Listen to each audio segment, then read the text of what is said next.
All right, so what have I been up to in this time that I've been off? I've been feeling a little sick lately, so I took a few days off, the last 3 days, and I'm coming down off a cold or whatever. But a friend of mine came to visit me the other day, a couple days ago, and brought me a bunch of good stuff. Okay, he brought me some Axis deer antler for my percussion work. This was the one that he was using for his flint napping, but he's retired from napping now. And he brought me this large axis deer, or this long axis deer antler, for me to try out as well. He was also using it as a flaker on this side, but I just last night I ground down this facet here so I can strike this way. Anyway, axis deer, if you don't know, is extremely dense because it has no or very little pith in the middle. You see that? It's just a slight hole in the middle, and the pith is very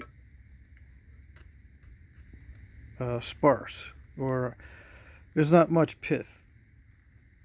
It's pretty solid, so it's very, very heavy. Now, did Native Americans have axis deer antler? No. Did Europeans have it? No. Axis deer are from India, as far as I know, and they have now been introduced into other parts of the world, of course. But originally, this is more dense than whitetail. Uh, Probably not more dense than moose, and moose was available everywhere. So, but it's like 5 times more expensive than axis deer. So I'm grateful to Dusty for this. I can't wait to start using it. Actually, I already did start using it on this one here to thin down this little, very temperamental raw piece of chert, and I'll be showing it in the next video a little bit more. See if I can get some of this off of this side and start napping some more little bifaces. I'm going to do a video on napping smaller bifaces with direct percussion instead of the large bifaces that everyone's doing. Many of these small bifaces were also napped with direct percussion, either with hammerstones or with antler, right? I have not explored that very much because I usually use indirect percussion. All right, and that should be interesting. A lot of this stuff I don't even know. It's mystery stone that I have in my collection, in my stashes, I should say. These are not artifacts. This looks heat treated to me, and this one does not. So I'll be napping various materials. This one came from the previous video. One of the large subspalls off the main spall. I'll try to reduce this down to a small biface. All right, so the other thing that Dusty brought over was a bunch of artifacts. And yes, I'll be doing some artifact videos. I've got 2 5-gallon buckets full of various artifacts, mainly broken artifacts. Okay, so I got some down here. Now, what surprises me about showing the artifacts is that the videos don't get many views, and I'm not sure why that is.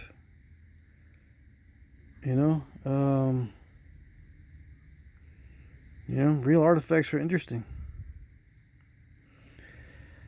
Yeah, real artifacts. You mean those things that get less views than modern points, even though they provide vital insights into the workings of the human mind? Yes, those. Those things that people ignore because they don't want to see how they really look like. All steppy and stuff. Yep, exactly. Those things that don't get talked about too much in detail because modern nappers tend to make copies too long and wide from the real ones, or make them too thin. Yeah. Yeah, those things everyone thinks are made from really difficult stone because that would make an extra special item when they're found, right? And put in collections.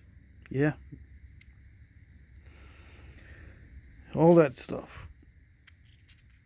Obviously, it also makes people angry to see that modern nappers are not making them exactly the way they used to be made. When you start looking at artifacts like this one, It's all warped and wonky, but it's a real artifact.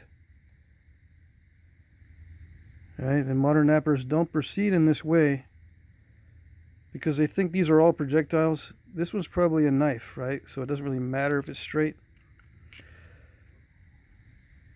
But they get angry at, I assume, because they don't proceed in this way when making copies.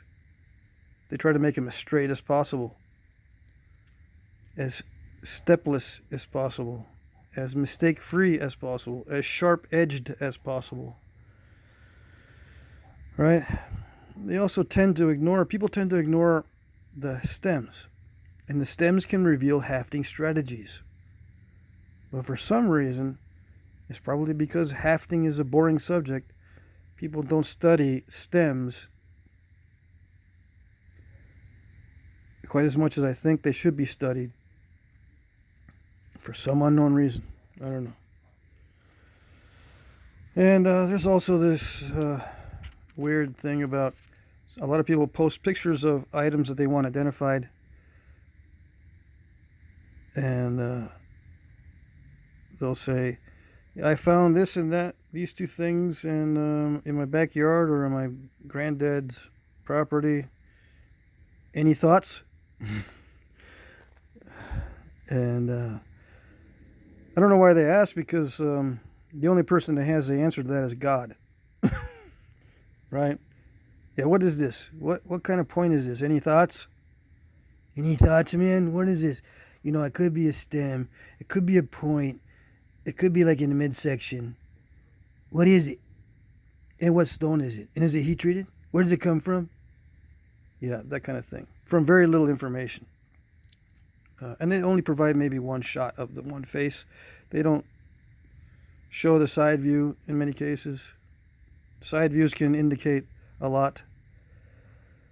But we'll see how this goes. Maybe I'll get more views on this next batch of artifacts that I show. People want to see this kind of thing mainly. This is a true arrow point. I mean, I'm assuming they want to see this kind of thing. It's got some pretty good. I wouldn't say pretty good, but pretty flaking. It's mainly done on one side, but there is some parallel looking flaking on both sides to a certain extent. Mainly on this side, there's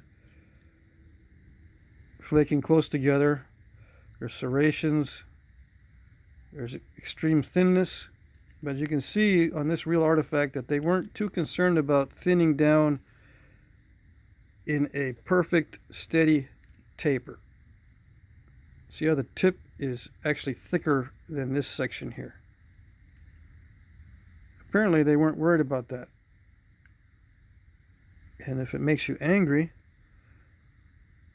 you'll probably skip over this batch of artifacts. Because there's a lot of them like this, where certain things don't make sense to the modern knapper's point of view. Now, what is this material? Is it heat treated? Where was it found exactly? What tribe was it affiliated with? What time period? All that stuff. I'm not going to give that kind of detail because it would take hours and hours on each piece. I just want to show you with these artifacts what to expect. And when you compare it to what you're doing, see if you're doing it the same way.